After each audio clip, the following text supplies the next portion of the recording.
out! You're nothing but dead weight. Take your useless tears with you. He didn't argue. He didn't explain. He simply threw her out and walked away like she never mattered. She left with no home, no savings, no one waiting for her. But the story didn't end there. Ma'am, the CEO wants to see you immediately.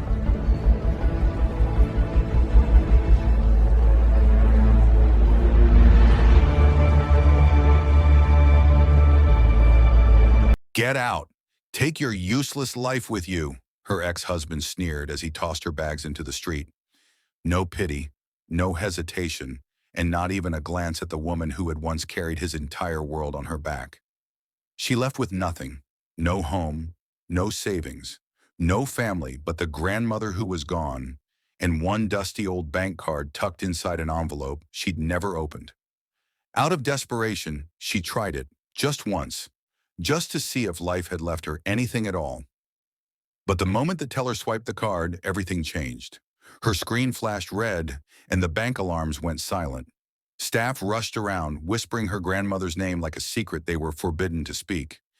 And then the manager stepped back with trembling hands and said, "Ma'am, the CEO wants to see you immediately." In that single moment, the woman who had been thrown out like trash became the woman the entire bank stood for. Hello, family, welcome back. Before we begin, I have a small but heartfelt request, please. Subscribe. Your support is what keeps these stories alive. Every time you click that button, you're helping us share voices that would otherwise be forgotten and stories that deserve to be heard. And in the comments, tell us where you're watching from, because together, we are not just telling stories, we are keeping hope alive. Emily didn't see the suitcase coming. One moment she was begging Mark to at least talk to her.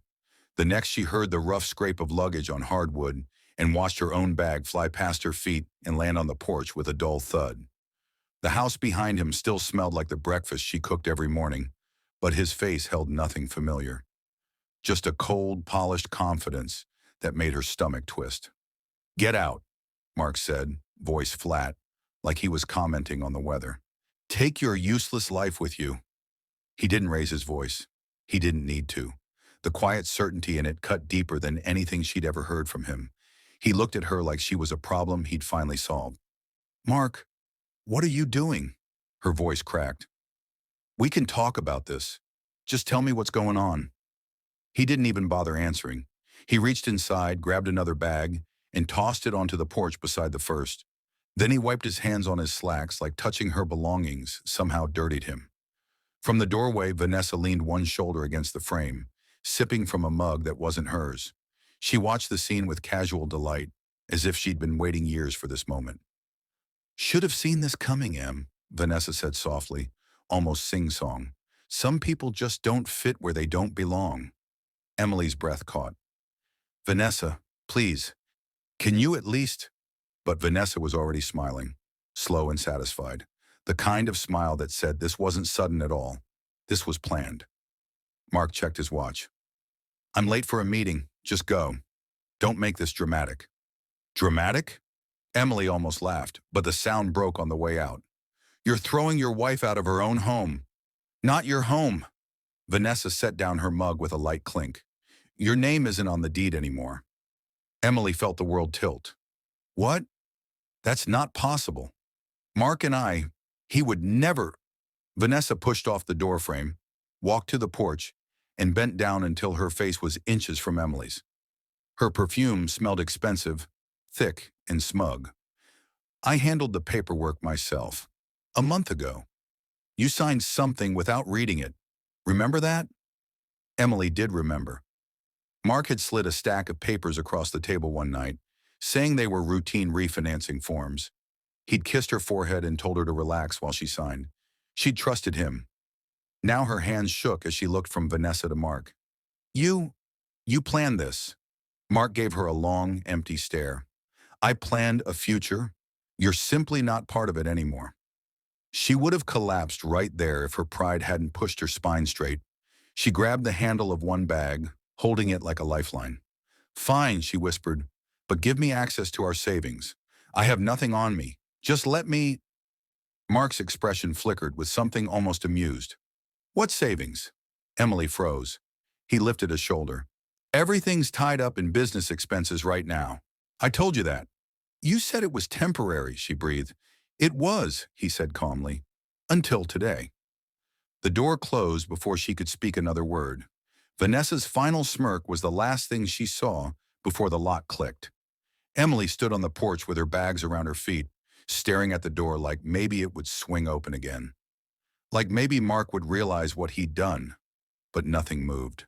Not a curtain, not a shadow. Nothing. She finally forced herself down the steps, her legs trembling the whole way. When she reached the sidewalk, she couldn't stop the hot tears that broke free.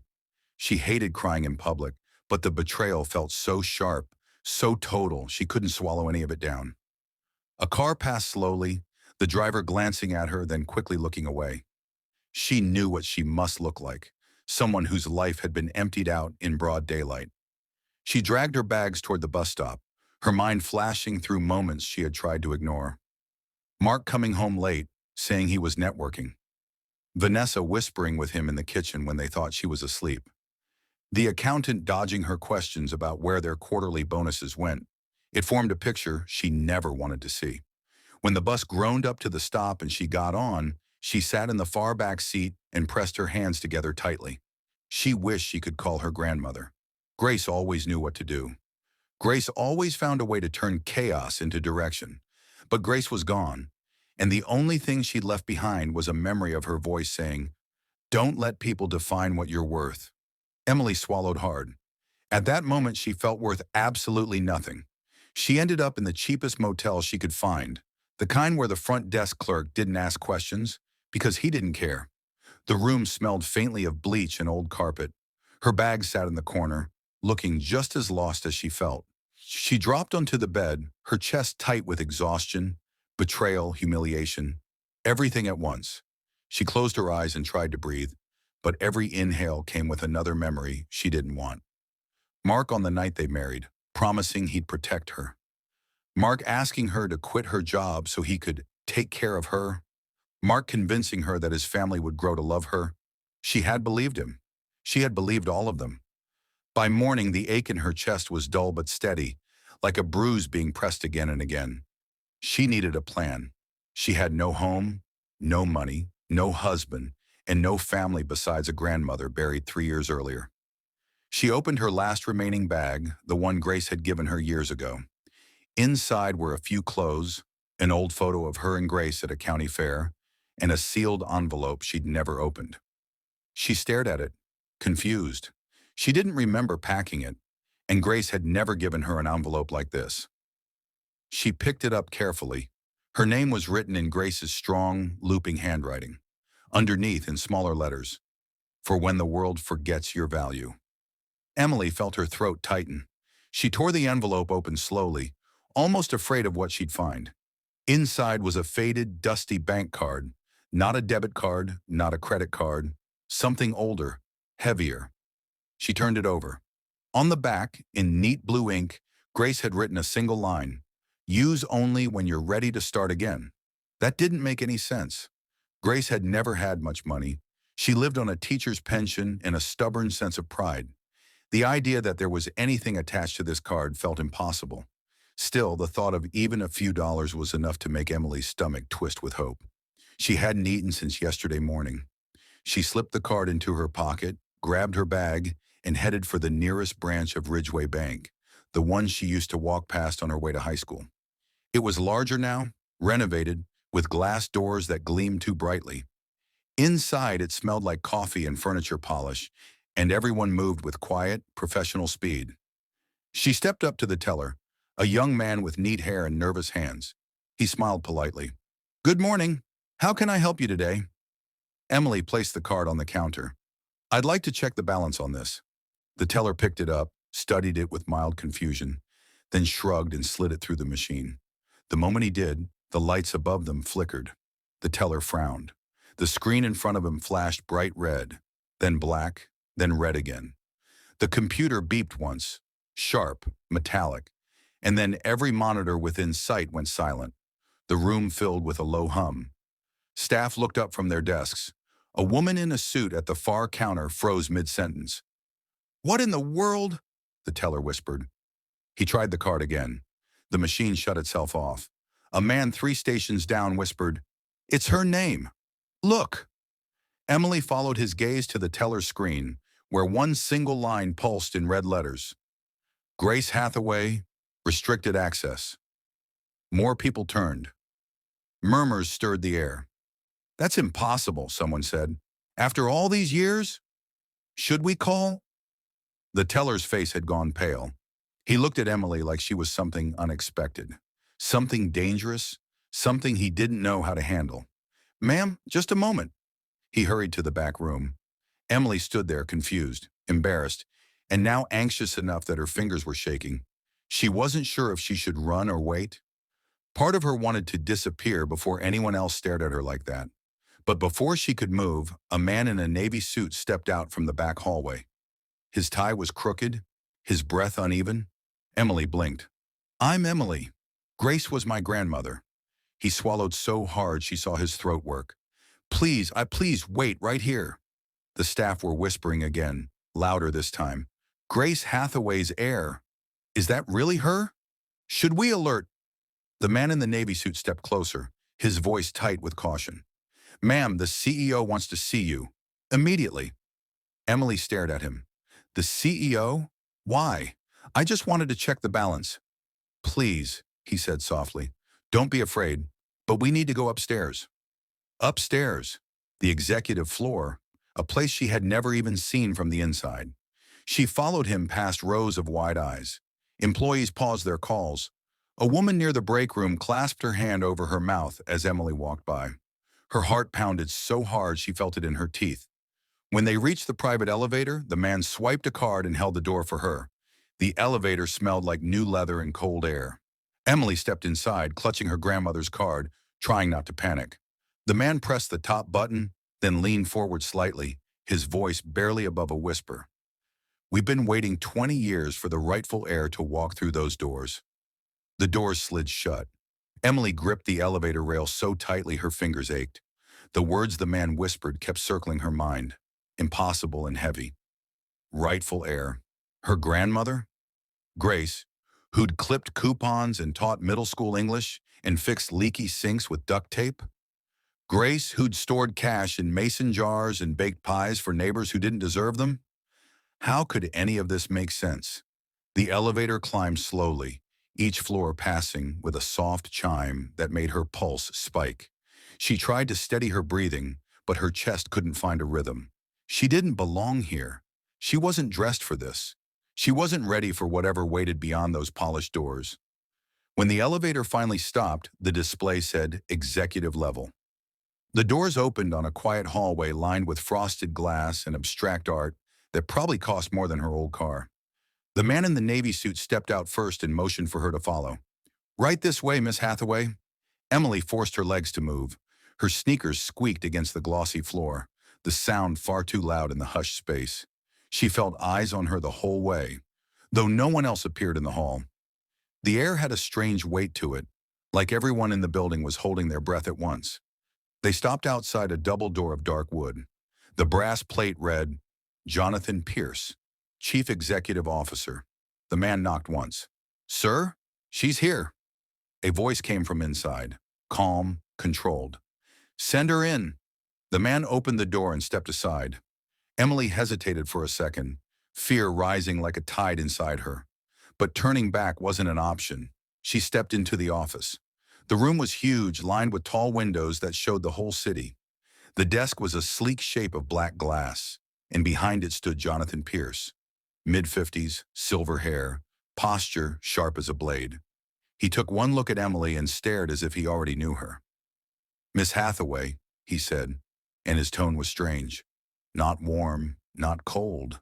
Something like caution mixed with respect. "Thank you for coming." Emily felt her voice waver. "I didn't really choose to come.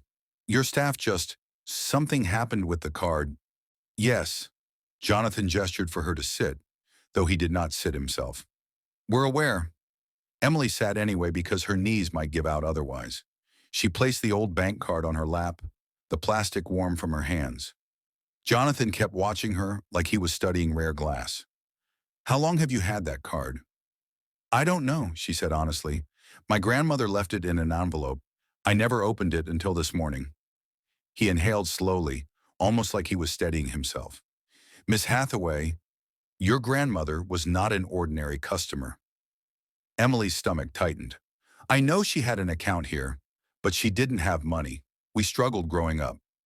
Jonathan's eyes flickered. "I'm afraid she kept many things from you." Emily didn't know what to say to that. Grace didn't keep secrets, not big ones.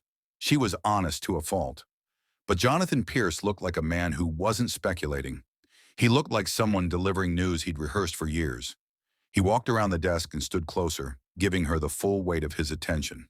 "Your grandmother was one of Ridgeway Bank's founding investors, a silent partner. Her share was substantial." Emily almost laughed. It burst out as a tiny shock sound. "What? No. No, that can't be right. My grandmother lived in a rented house with bad pipes. She never even bought a new car." Jonathan nodded once. "I can imagine she preferred privacy. But the facts are the facts. She owned 20% of this institution." Emily's throat went dry. 20%? That's impossible. Why would she never tell me? "That," he said quietly, "is the question the board asked for 2 decades. He took the card from her hands and held it like something fragile. "This card is tied to a secured vault account. It hasn't been accessed since Grace Hathaway stopped responding to board communications." Emily shook her head. "She didn't stop responding. She got sick. She wasn't checking her mail. She didn't know anything about board meetings." Jonathan's expression shifted, just slightly, like her answer didn't fit what he'd been told. "I see. We believed she withdrew by choice." "No," Emily whispered. "She never said anything about the bank. Not once. If she had, I don't know. I would have asked questions." "I believe you," Jonathan said, but his eyes held a shadow of something heavier, something that made goosebumps rise on her arms. "Still, there's a protocol we must follow. Your grandmother's shares were tied to a succession clause, meaning when she passed, the rights transferred." He paused. Emily waited, pulse hammering. "To her heir," he finished. "You." She stared at him, unable to breathe. "That's not possible. I don't have money. I don't have anything. I can't even buy lunch." Jonathan gave a small, tense smile. "That's about to change. But you must understand, your inheritance is not just financial. It is political. There are board members who won't be pleased you've resurfaced. Some spent years assuming your grandmother's line had ended." Emily blinked hard. "Why would they think that?" Jonathan's jaw tightened. "Because the Hathaway shares give majority control when combined with a certain voting bloc. Your presence changes the balance of power. Some will see you as inconvenient." The room suddenly felt colder. "I didn't ask for any of this," Emily whispered. "No one asked for destiny," Jonathan said gently. "But it arrives anyway." Destiny. The word felt too heavy for her shoulders, especially shoulders that had carried grocery bags, laundry, and everyone else's needs for so long. She hadn't even been able to carry her marriage. How was she supposed to carry something like this? Jonathan returned the card to her. "I'll have my assistant bring you the preliminary documents. We'll begin the verification process today." "Verification?" Emily frowned. "What does that mean? Proof of identity, proof of lineage, a formal claim. You understand? This level of inheritance must be confirmed legally." "Of course," she said, though she didn't understand at all. "But are you sure? I mean, maybe there's a mistake? My grandmother she just never acted like someone who owned anything like this." Jonathan studied her carefully. "Some people live quietly because they are afraid of what noise will bring." The words felt too familiar, too close to something she'd felt her entire life. Before she could ask more, the office door opened and a woman stepped inside. She wore a fitted suit and carried a tablet pressed to her chest. Her expression was calm, but when she saw Emily, her eyes widened just a fraction, like she was looking at something unexpected and long awaited. "Mr. Pierce," she said, "the board chair is asking if you've—" Then she saw the card in Emily's hand. Her breath caught. Jonathan gave her a look that stopped whatever she was about to say. Not now. Prepare the verification package and alert security that we may need escort protocol. Escort? Emily whispered. Jonathan ignored the question. The assistant nodded and left quickly, her heels clicking down the hallway. When the door shut, Jonathan leaned against the edge of his desk. Miss Hathaway, you should know. Your grandmother didn't simply invest in this bank. She shaped it.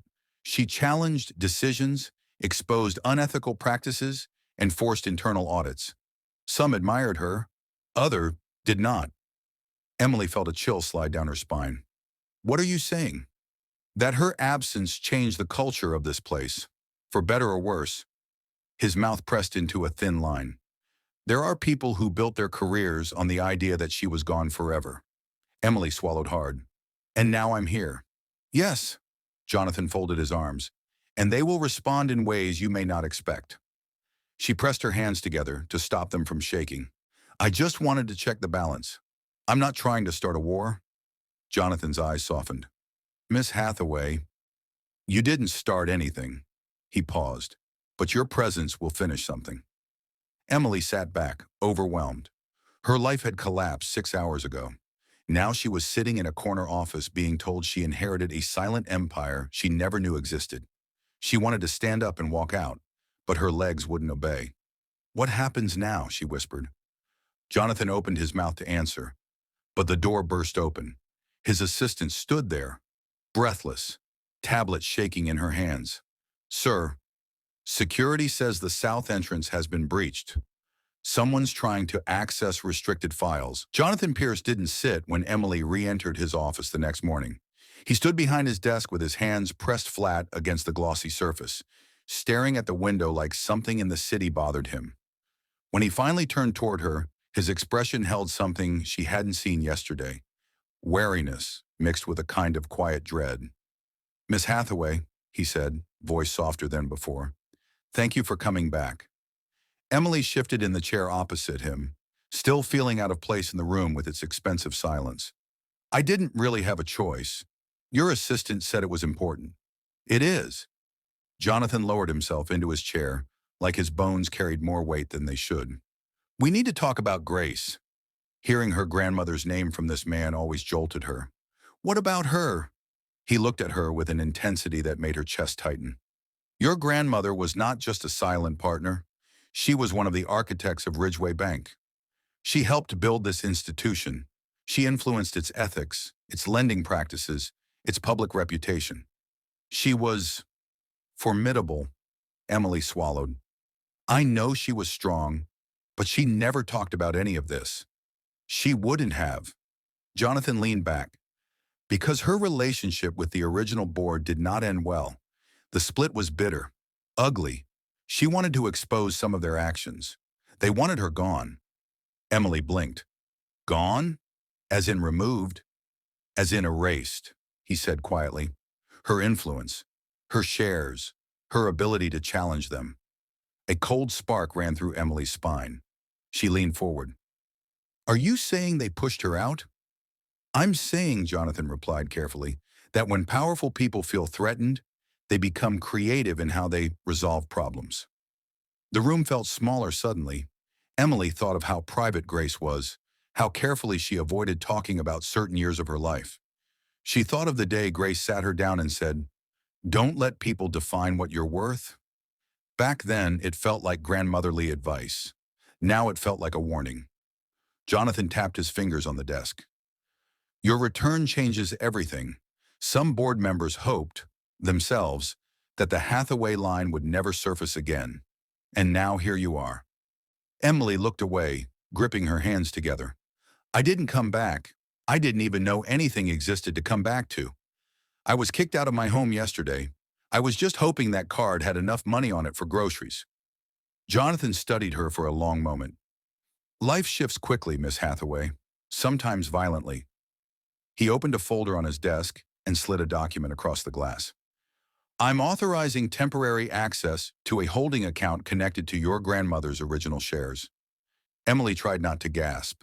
The number printed there was more than she had ever seen in her life, even with the zeros blurred slightly for privacy. Jonathan lifted a hand. Temporary. This is not the full inheritance. That will take time. There will be investigations, challenges, legal verification. Some board members will not welcome you. You need to prepare for that. Prepare how? Emily whispered. By understanding that no one in this building is neutral. Not even me. She stared at him. Why would you tell me not to trust you? His mouth twitched into a small, tired smile. Because I respect your grandmother, and because she would want you to move through this place with your eyes open. There are things about her past that I cannot discuss yet, things that might change how you see the bank, and me. Emily felt the air thicken around her. So you're protecting me? Not exactly, he said. I'm protecting the institution, but for now our interests align. It wasn't comforting, but it was honest. Jonathan closed the folder. Access to the funds will activate later today. Until then, I advise you to go somewhere public, somewhere visible. Do not meet with anyone privately unless you absolutely must. She didn't understand the severity in his voice, but she nodded anyway. She stood to leave. As she reached the door, he said one more thing. Emily, your grandmother fought hard for what was right. It cost her everything. If the same fight comes to you, be certain of who stands beside you. She wasn't certain of anything anymore. She left the office with her mind spinning, her heart pounding. She barely made it out of the building before her phone buzzed with a number she didn't recognize. She hesitated but answered. A familiar voice dripped through the line. Em, finally. Where the hell have you been? Her stomach turned. Mark. She almost hung up, but he spoke again before she could. I heard a rumor, he said, and she could hear the anger he was trying to hide under fake concern. People said they saw you at Ridgeway Bank yesterday, with security. Is that true? Emily looked around the sidewalk, suddenly aware of every passing face. Why do you care? Mark scoffed. You're still my wife. Ex-wife, she said sharply. You ended that yesterday, remember? Don't exaggerate. His tone dipped into that smooth, dismissive rhythm she hated. We were both emotional. I was stressed. We can talk about everything. Just tell me what's going on with the bank.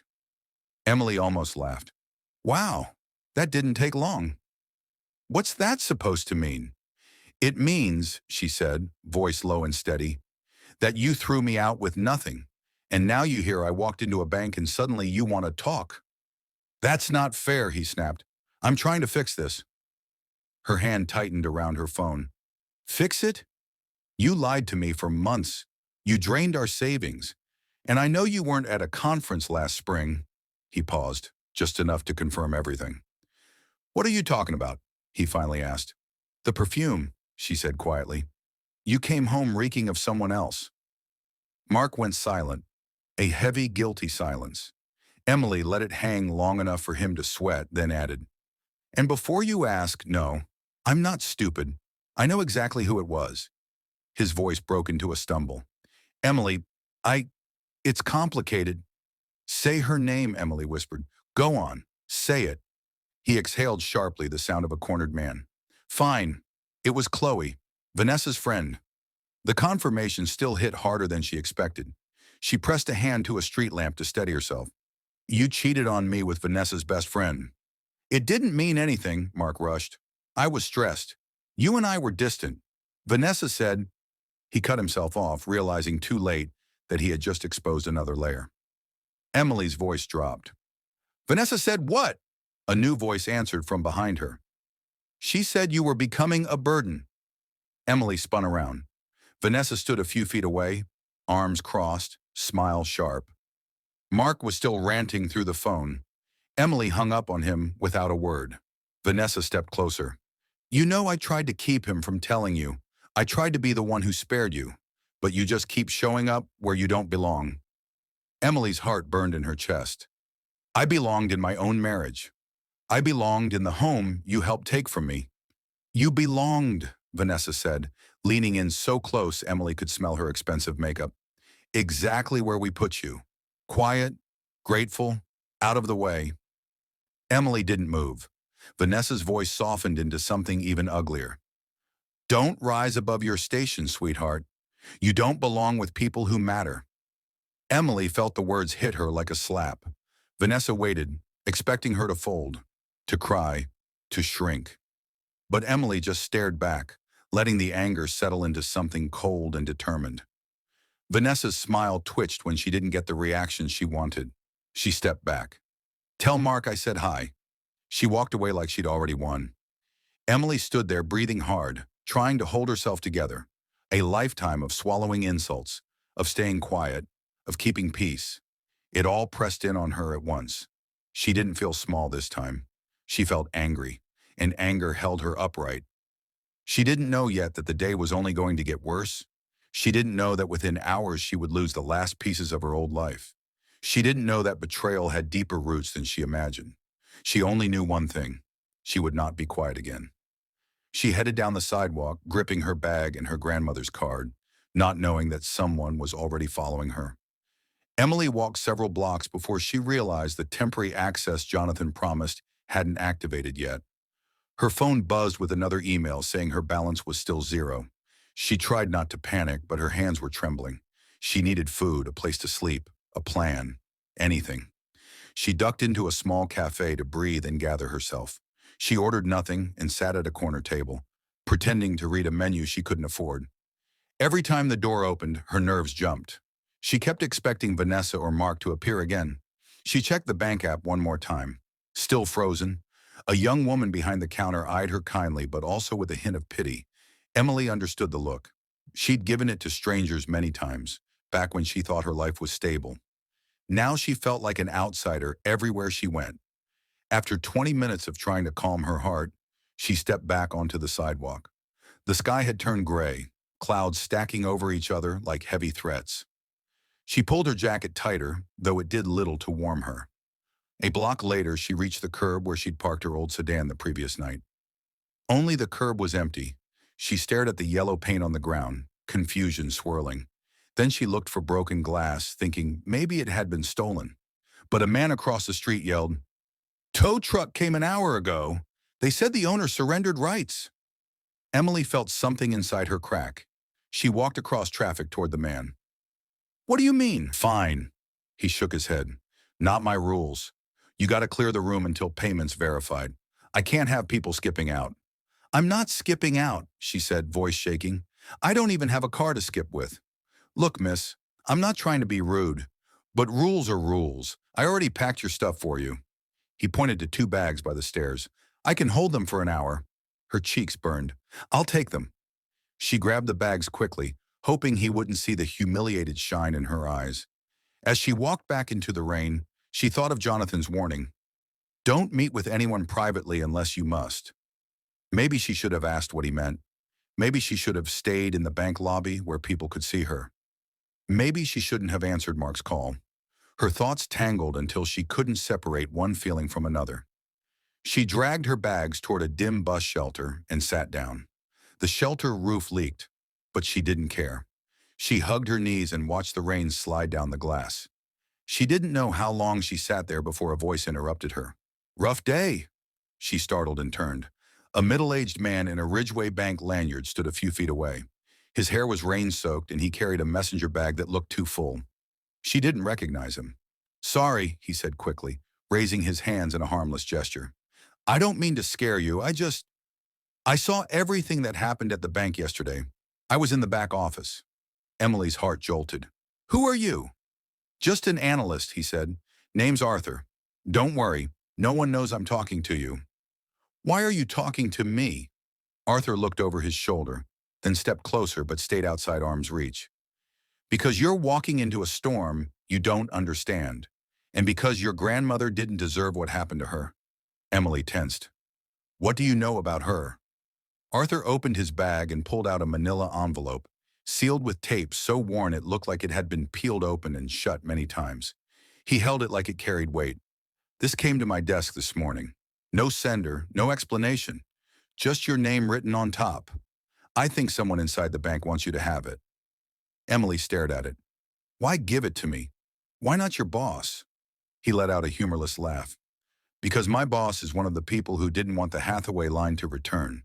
And because if they knew I gave you this, I'd be out of a job at best." Emily hesitated. He looked ordinary. Maybe too ordinary. But his eyes held a kind of urgency she recognized. a quiet fear. She reached for the envelope. He pulled it back slightly. "One thing," he said, "be careful who you trust, especially the ones who seem to be on your side." Her breath caught. "Do you mean Jonathan Pierce?" Arthur didn't answer. He simply pressed the envelope into her hands, stepped back into the rain, and walked away fast, disappearing around the corner. Emily stared down at the envelope.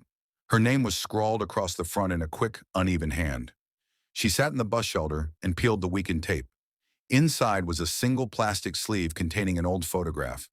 Her fingers trembled as she slid it out. It showed a younger Grace, maybe in her 40s, shaking hands with three men in suits in front of a half-finished Ridgeway Bank sign. The smile on her grandmother's face looked determined, proud, powerful. Emily swallowed hard. She looked at the men next to Grace. The first she didn't recognize. The second she did. Jonathan Pierce, much younger. The third, her breath stopped. The third was Mark's father. She stared at his face, stunned. She had seen that man at holidays, at family events, at the head of long tables. He had barely spoken to her beyond polite small talk. He had never hinted at knowing her grandmother. But in the photo, he was standing right beside her, shaking hands like a man closing an important deal. Emily felt the room spin even though she was outside. Grace, Jonathan, and Mark's father. Together. A cold wave washed through her body. She turned the photo over, half afraid of what she might find. There was handwriting on the back. Sharp, rushed, angry. They betrayed her once. Don't let them do it to you. Emily's hands froze around the photo as thunder rolled overhead. Someone inside that bank, maybe more than one person, had turned on her grandmother, and someone thought she might be next. She stared at the warning, her heart hammering so hard she could barely breathe. Rain splattered across the paper, blurring the ink, and for a long moment, Emily could only sit there, holding the past in her shaking hands, realizing the betrayal she had faced from Mark was nothing compared to the storm rising around her now. That was when she heard footsteps approaching from behind her, slow, heavy, like someone who already knew she'd found the truth. Emily didn't sleep the night she found the photo. Every sound outside the bus shelter felt like a threat.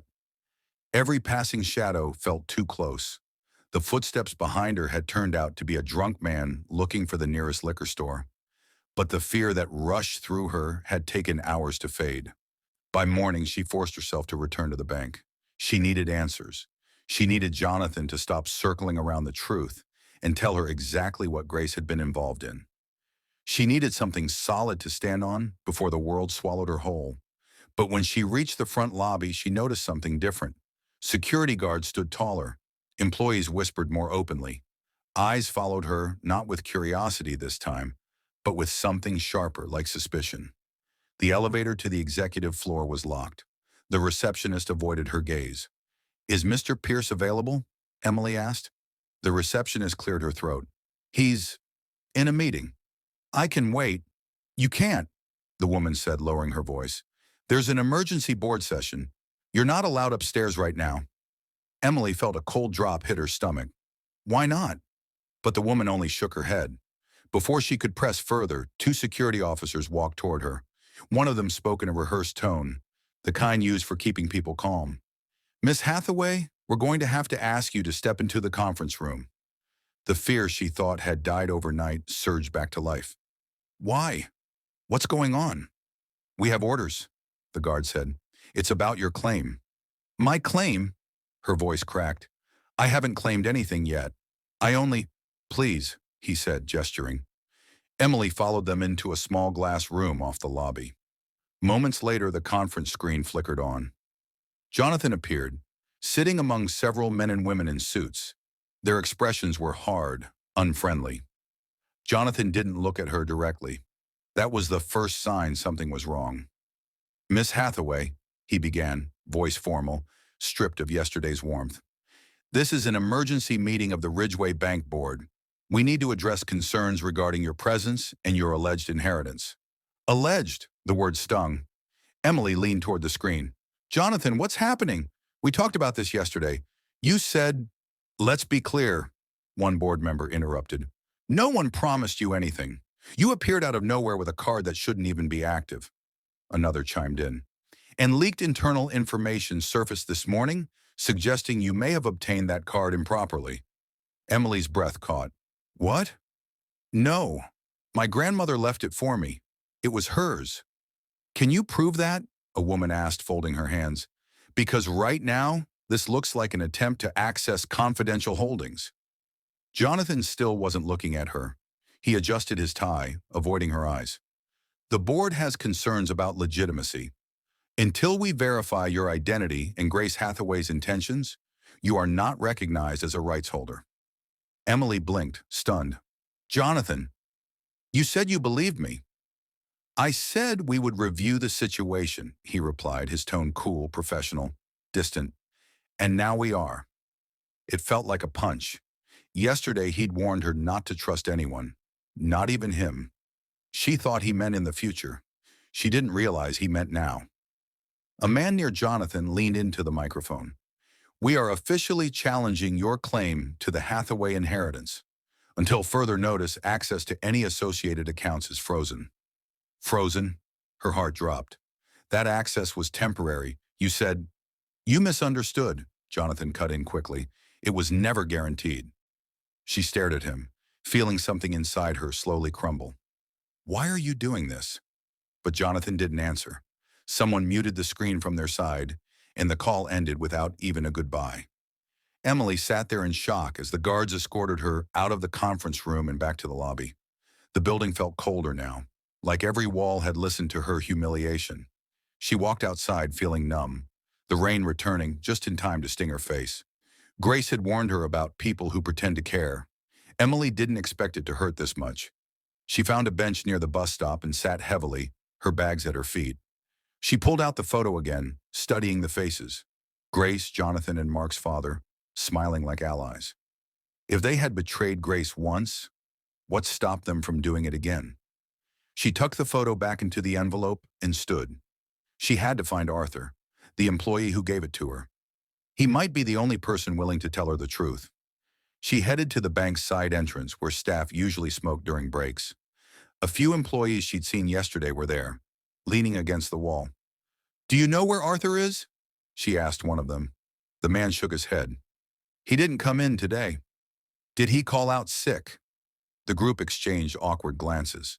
A woman finally stepped forward.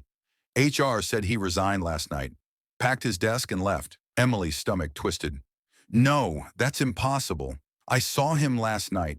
Someone gave him that envelope. He was scared. The woman lowered her voice. Look, none of us know the real story, but HR doesn't just erase someone's profile overnight, unless they want it erased. Emily felt her knees weaken. She backed away from the group and walked toward the parking lot, each step heavier than the last. Arthur vanished, just like that, and no one wanted to talk about it.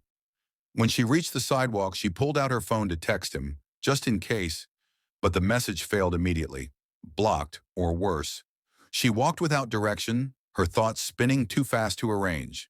She ended up outside a courthouse without even realizing how she got there. Her phone buzzed. A new email. Her breath stopped when she saw the sender. Mark Caldwell, reincarnate. Notice of legal action. She opened it with trembling hands. Emily, effective immediately, I am filing a claim for emotional damages related to your disturbance of my work environment, theft of confidential documents, and unlawful possession of marital property. Expect court papers within the week. Mark Caldwell. Her vision blurred for a second.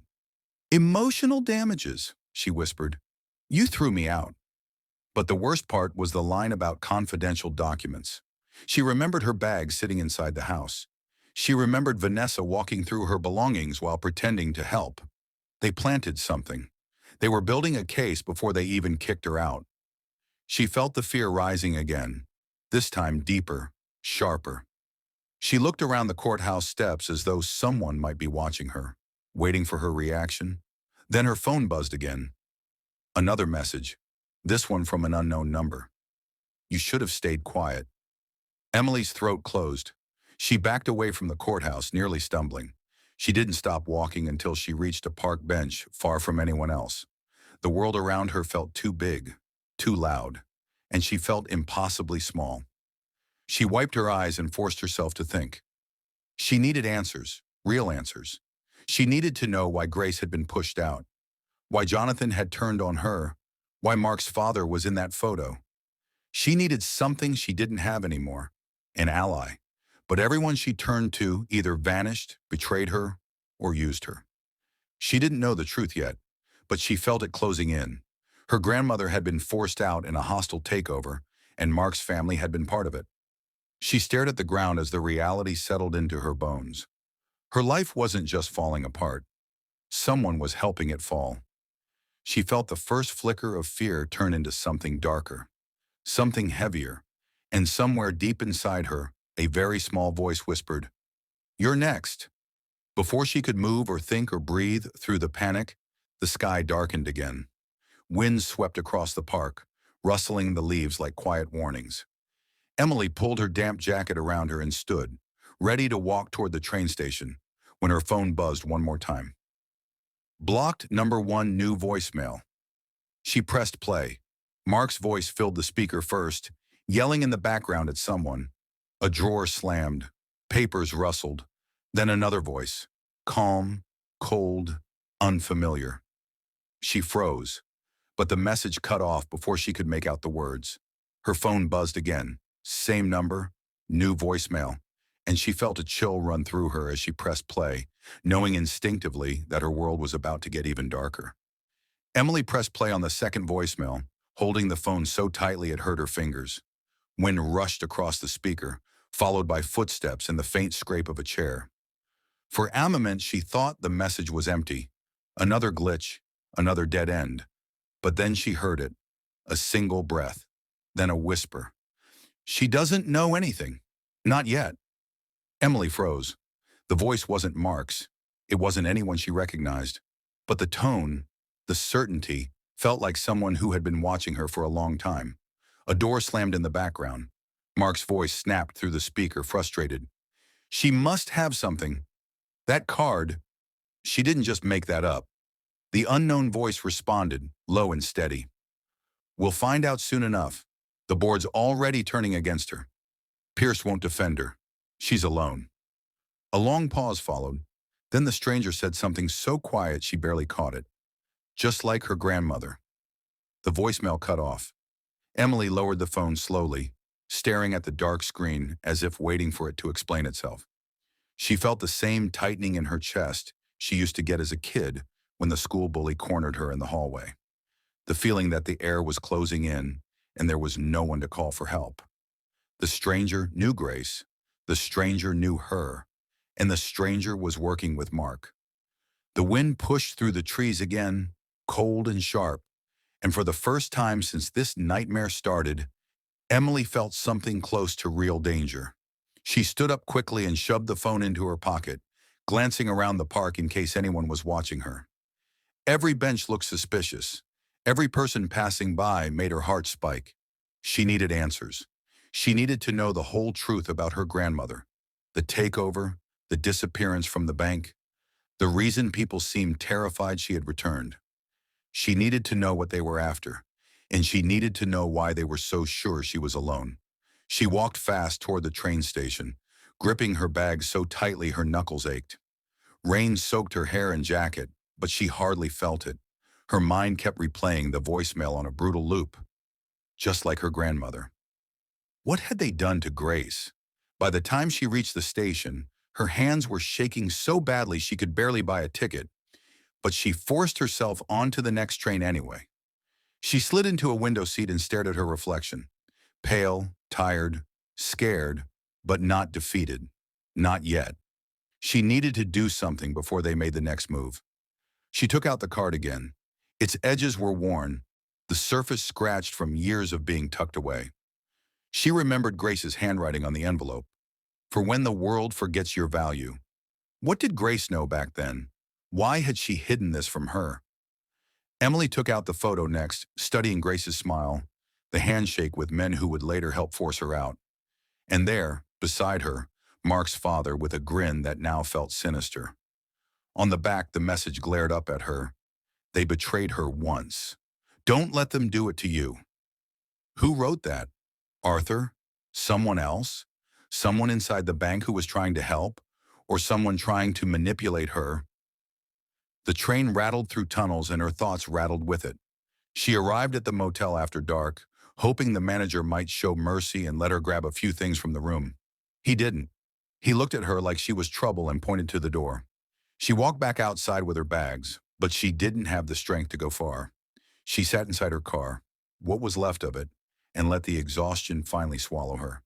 She pulled her jacket around her and curled up in the back seat. Thunder rolled in the distance. Rain pounded the roof of the car like impatient fingers. For a long time she just lay there, staring at the ceiling, listening to the engine noises of passing cars. She felt empty enough that the world could have taken anything else from her, and she wouldn't have been surprised. Maybe Mark was right. Maybe she was nothing. She closed her eyes and tried to breathe. But the more she tried, the more her chest tightened. Tears finally slipped free, quiet and unsteady, soaking into the old upholstery. "Grandma," she whispered to no one, "I don't know what I'm doing. I don't know what they want. I don't know why you never told me." Silence answered her. Emily didn't know when she finally drifted off, but when she woke, the sky was ink black and the storm had eased into a cold drizzle. Her body was stiff, her throat dry. Her phone buzzed weakly, almost out of battery.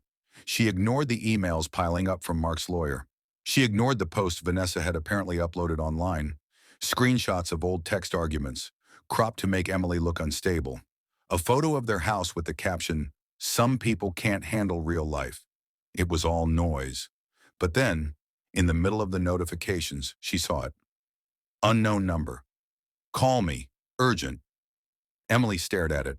Her pulse thudded once, hard. She didn't want to answer. Every unknown number so far had brought bad news. But something told her this one was different. She tapped the call icon. The phone rang once. Twice. On the third ring, someone picked up. There was no greeting. Just breathing. Slow, rough breathing. Like the person had waited a long time to make this call. Emily swallowed. "Hello?" No answer. She tried again, louder. "Who is this?" A gravelly voice finally spoke. Low, measured, tired. "You want the truth about Grace Hathaway?" Emily sat straighter, heart pounding. "Yes, who are you?" "That doesn't matter," the voice said. "What matters is this. Your grandmother didn't lose her shares. She hid them. The card you have? It's access to a shadow account, one the board never found." Emily felt her breath catch. Shadow account? It holds leverage, enough to control the bank, enough to ruin the people who destroyed her. Her pulse sped up. Then why can't I access it? They come for you, stand tall. You come from women who don't bend for bullies. And when they try to decide your worth, remember this. The only people afraid of your power are the ones who relied on you never discovering it. Don't let them shrink you, Emily. Not the board, not the Pierces. Not anyone who tries to rewrite your place in this world. With all my love, Grace. Emily pressed the letter to her chest. For a moment, she couldn't breathe. She felt Grace there with her. Steady, fierce, warm. A strength rising inside that she didn't know she still had. She wiped her eyes and folded the letter carefully, placing it inside her bag. She tucked the shareholder agreement beside it. Then she heard it. A soft crunch of gravel outside the closet. She froze. Footsteps. Someone was inside the building. She pressed her back against the wall, heart thudding so loud she feared it would echo. More footsteps. Slow. Heavy. She peeked out from the closet doorway. A tall figure moved down the hall, flashlight beam scanning the rooms. His voice carried in the emptiness. "I know you're in here, Emily." Mark. Of course it was Mark. Her hands clenched into fists. He walked slowly, sweeping the light across the floor like a hunter. "You can make this easy," he said, voice dripping with false patience. "Just hand over the documents. You don't even know what to do with them. But I do." Emily stepped back into the closet, holding her breath. The metal box was still on the floor, the closet door still damaged. Anyone looking closely would see she'd been here. She needed to move. Quietly. Now. She eased along the wall and slipped out the back exit, her breath sharp in her throat. The cold morning air hit her like a slap. She grabbed her bag tighter and ran toward the fence. Behind her, Mark's voice echoed out the back door. Emily, don't be stupid. Those papers don't belong to you. She didn't answer. She sprinted through the hole in the fence and didn't stop running until she reached her car. She threw her bag inside, turned the key, and prayed the engine wouldn't stall. It sputtered, groaned, then roared to life. She pulled away just as Mark appeared at the corner of the street, shouting her name like he still owned it. She didn't look back.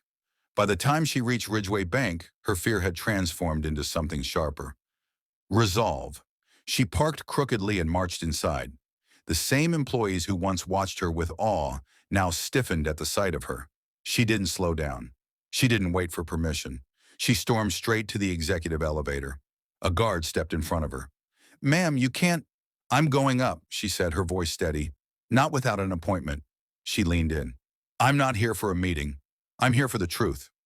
Something in her tone must have landed, because the guard hesitated, just long enough for Jonathan's assistant to appear behind him. Her eyes widened when she saw Emily. Miss Hathaway, what are you doing here? Take me upstairs, Emily said. Now! The assistant's mouth tightened. She swiped her badge without another word. Emily stepped into the elevator and held her bag close. Her pulse drummed hard, but not with fear anymore. With purpose, with certainty, with the weight of her grandmother's voice in her ear. When the elevator reached the top floor, the assistant led her down the hall toward the boardroom. Angry voices leaked through the doors, accusations, panic, tension. They're about to vote on your claim again, the assistant whispered. Jonathan says... Emily didn't wait for the rest. She pushed the doors open, and every head in the room snapped toward her. Jonathan stood at the head of the long table.